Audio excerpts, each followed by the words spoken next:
Boa noite, pessoal. Nosso grupo é composto por mim, Camila Alves, pela Camila Rosa, Guilherme Gautier, Leonardo Rigg e Weslaiane Inácio. Nosso grupo ficou responsável pelo estudo de caso 2, onde uma paciente mulher jovem de 27 anos, chamada Cláudia, relata que alguns de seus movimentos motores de sua mão têm piorado, como se suas coordenações motores estivessem se perdendo. Além disso, é feito um histórico familiar e é relatado sobre a doença de seu pai, onde ele apresentava movimentos repetitivos rápidos e regulares, além de perdas de memória, vindo a falecer com 45 anos. A partir disso, nós concluímos que a doença que acometia a Cláudia é a doença de Huntington.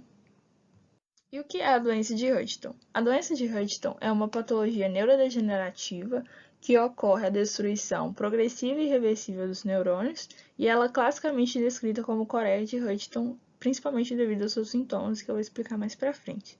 Ela apresenta uma prevalência de 3 a 10 indivíduos por cada 100 mil no oeste europeu e na América do Norte, mas no Brasil ainda não existem dados concretos que permitem saber qual a prevalência aqui.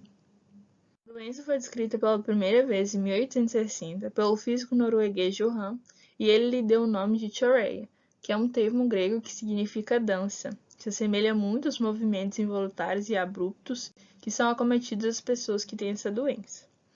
Em 1862, um médico dos Estados Unidos, George Huntington, descreveu detalhadamente essa doença e chamou ela de coreia hereditária. Mas somente em 1993 descobriram que essa doença era causada por uma mutação genética no cromossomo. A doença ela é progressiva e letal. Na maioria dos casos, ela se inicia entre a quarta e a quinta década de vida, e os sintomas da doença envolvem uma tríade de distúrbios do movimento associados a distúrbios psiquiátricos, associado a um quadro de demência precoce.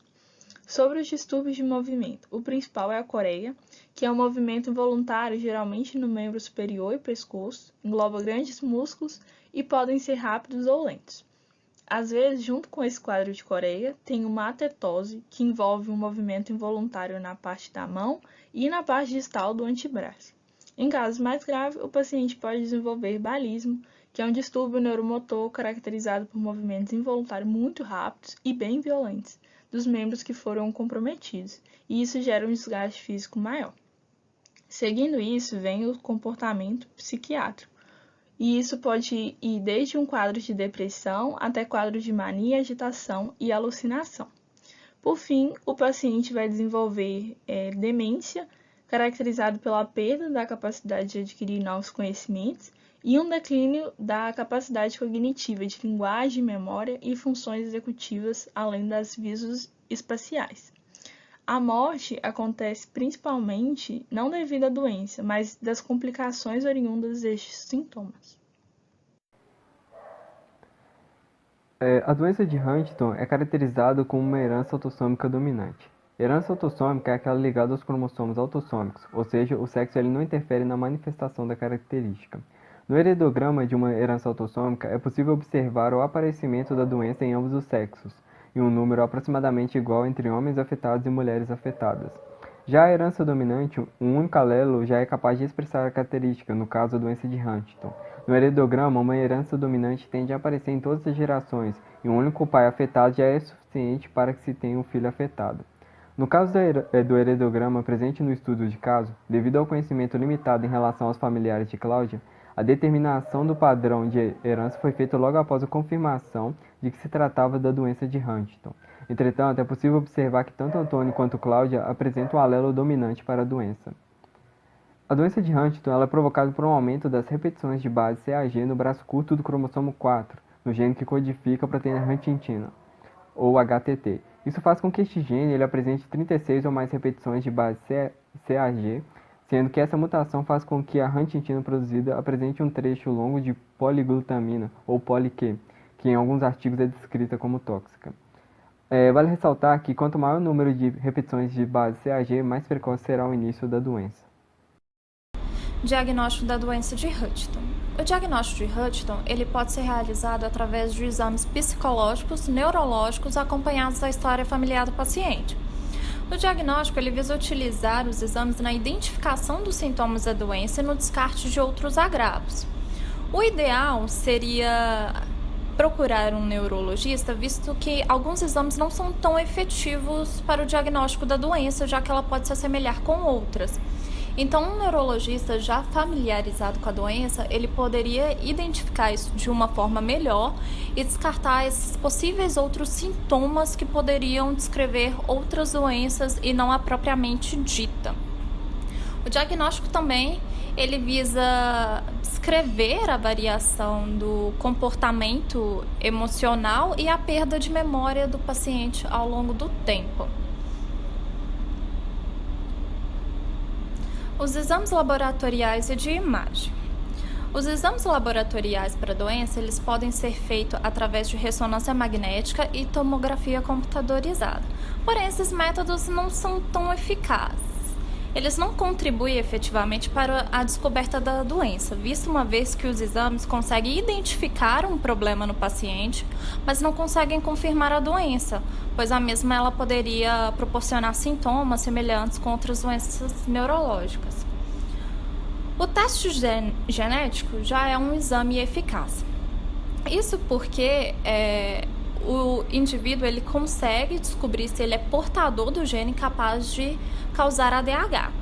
O teste inicialmente seguia o padrão de análise de ligação, que era realizado com diversas amostras sanguíneas dos membros de uma família, mas logo após ele foi desenvolvido para o teste direto do gene, que no caso consistiria na amostra sanguínea apenas do indivíduo.